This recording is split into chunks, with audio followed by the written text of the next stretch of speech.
नमस्कार, मी Ujjwala. शौर्यस cloud kitchen मध्ये मी तुमचं मनापासून खूप खूप स्वागत करत आहे. आज परत एकदा मी नवीन रेसिपी घेऊन आली आहे, आलू पराठा. चला तर मग रेसिपीला सुरुवात करूया. हे आहे 2 वाटी गव्हाचं पीठ. त्याच्यात या चमच्याने 2 चमचे बेसन घालायचं आहे. आता याच्यात अर्धा चमचा मीठ घालायचं आहे. मग याच्यात 1 चमचा तूप घालायचं आहे आणि ही 1 चमचा कसुरी मेथी आहे. हातावर अशी चोळून चोळून अशी बारीक करून अशी घालायची आहे. हे आधी कोरडे जिन्नस सगळे मिक्स करून घ्यायचे आहेत.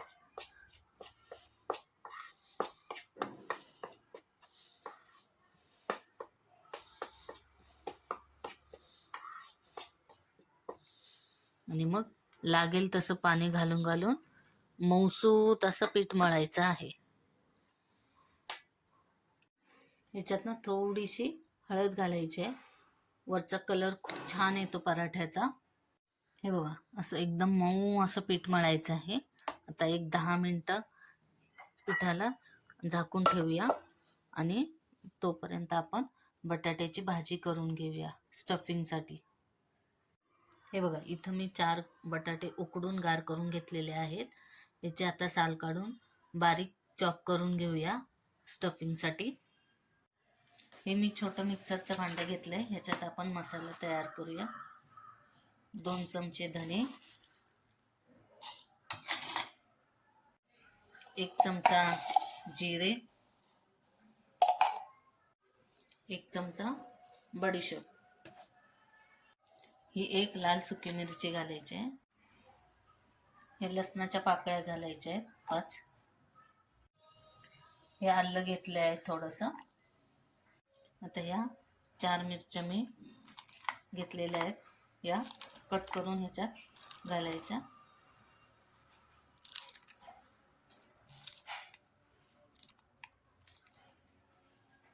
हे सगळं थोडं आता मिक्सरला फिरवून घ्यायचं. हे बघा, असं मिक्सरला चांगलं असं वाटून घ्यायचं आहे.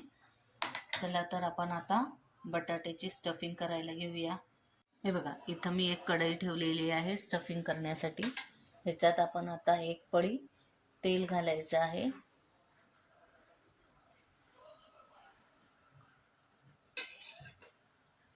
तेल तापल्यावर हा जो मसाला केलेला आहे हा सगळा घालायचा आणि तेला चांगला भाजून घ्यायचा आहे. हा बघा, तेलात चांगला मसाला भाजून घेतलेला आहे. आता आपण हे बटाटे स्मॅश केलेले याच्यात घालूया आणि चांगलं परतून घेऊया. चांगलं परतल्यानंतर चवीनुसार मीठ घालायचं आहे अर्धा चमचा. थोडीशी हळद घालायची आहे. हे सगळं चांगलं असं मिक्स करून 2 मिनिटं बारीक गॅसवर झाकून ठेवूया. हे बघा, चांगली शिजवून घेतलेली आहे. हे रेडी झालेलं आहे स्टफिंग. आता त्याच्यावर थोडीशी कोथिंबीर भरभरूया आणि हे एका प्लेटमध्ये थंड करायला काढून घेऊया.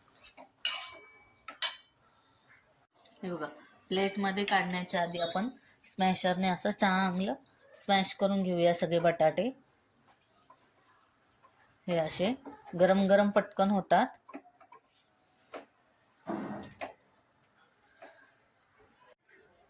हे बघा, असं चांगलं स्मॅश करून घेतलेलं आहे स्मॅशरने. आता आपण पराठे बनवायला घेऊया. याच्या आधी आपण गोळे करून घेऊया. तुम्हाला ज्या साईजचे हवे त्या साईजचे तुम्ही करून घ्या. हे बघा, मी एवढ्या साईजचे घेत आहे.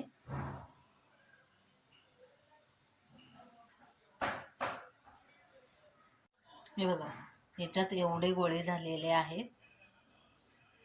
हे बघा, मग असं पीठ पण आता चांगलं मुरलंय. याची पण आता आपण गोळे करूया.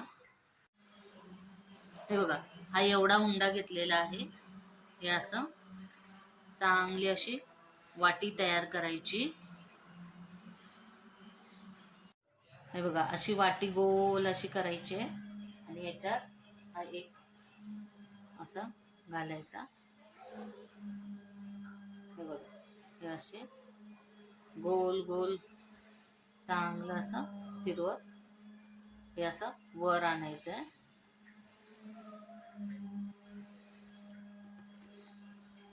हे बघा, असं गोल गोल गोल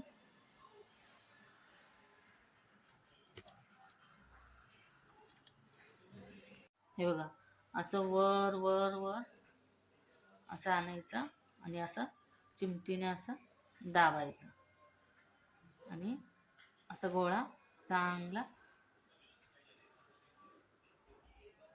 परत एक गोल गोळा दाखवते. असा गोल गोल गोल पीठ लावून हाताला असं चांगलं गोल गोल वाटी अशी करायची.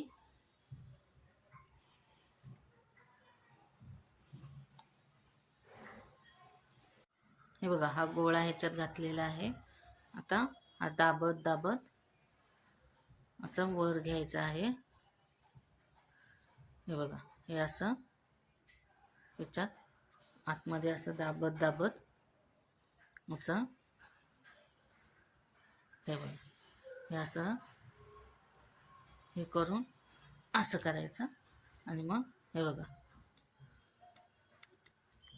हे असं करायचं. हे बघा, आता हा उंडा मी लाटायला घेते. एकदम अलगद असा लाटायचा आहे. हे बघा, पराठा लाटून झालेला आहे. एवढ्या जाडीचा घ्यायचा आहे. हे बघा, काटोकाट असं सारण हे आतमध्ये गेलेलं आहे. हे बघा, हा बघा, अजून एक दुसरा तुम्हाला मी लाटून दाखवते. एकदम अलगद असा लाटायचा आहे, म्हणजे तो फुटत नाही. एकदम अलगद असा लाटायचा आहे. हा बघा, दुसरा एक तुम्हाला लाटून दाखवला. हा पण हा बघा, जास्त पण जाड नाही, जास्त पण पातळ नाही आणि सारण पुरेपूर शेवटपर्यंत असं भरलेलं आहे. चला तर आपण आता हा भाजून घेऊया. हे बघा, इथं मी पराठा भाजण्यासाठी तवा ठेवलेला आहे. त्याला थोडंसं असं तूप लावून घेऊया, म्हणजे पराठा पहिल्याच वेळी चिटकत नाही.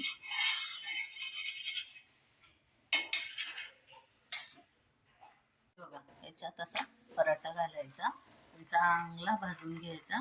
त्याच्या काठाने असं थोडंसं असं तूप सोडायचं आहे, म्हणजे खरपूस असा भाजला जातो.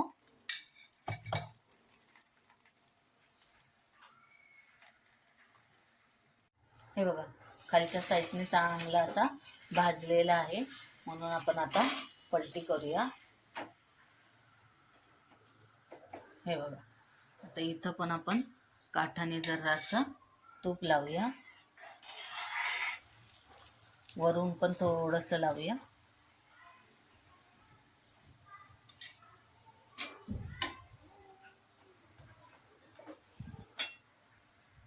बघा, परत हे दुसऱ्या साईडने चांगला असं भाजलेलं आहे. इथं आपण आता वरून थोडंसं तूप लावूया. हे बघा,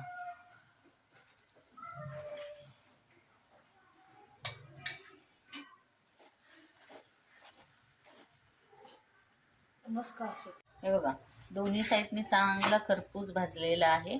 आता आपण हा असं जाळीवर काढूया, म्हणजे खालून व्यवस्थित वाफ निघते आणि पराठा आहे तसा राहतो. हा अजून एक पराठा तुम्हाला मी भाजून दाखवते. या पराठ्याच्या काठाने पण असं थोडंसं तूप सोडायचं आहे.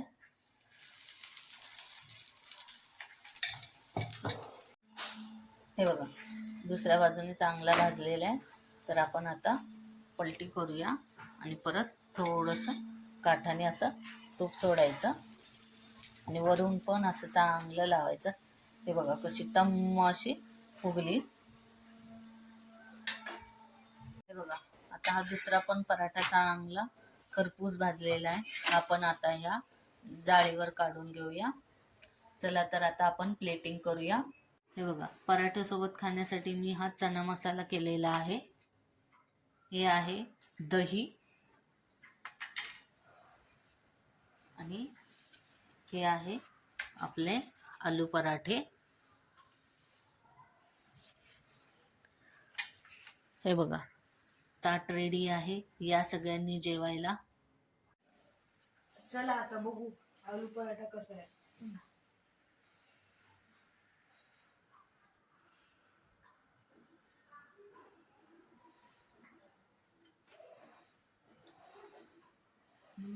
खूप अप्रतिम आणि सॉफ्ट आणि खुशखुशीत झालंय आणि ते चना मसाला आणि दही सोबत तर खूप अप्रतिम झालंय. तुम्हाला एकदा करून बघायलाच पाहिजे. आणि हे जर खूप छान झालं असेल तर मग माझ्या मम्मीला कॉमेंटमध्ये पण सांगा. Thank you mummy, bye. तर तुम्हाला माझी आलू पराठेची रेसिपी कशी वाटली? तुम्ही आधी घरी करून बघा. आवडली तर मला कमेंटमध्ये नक्की कळवा.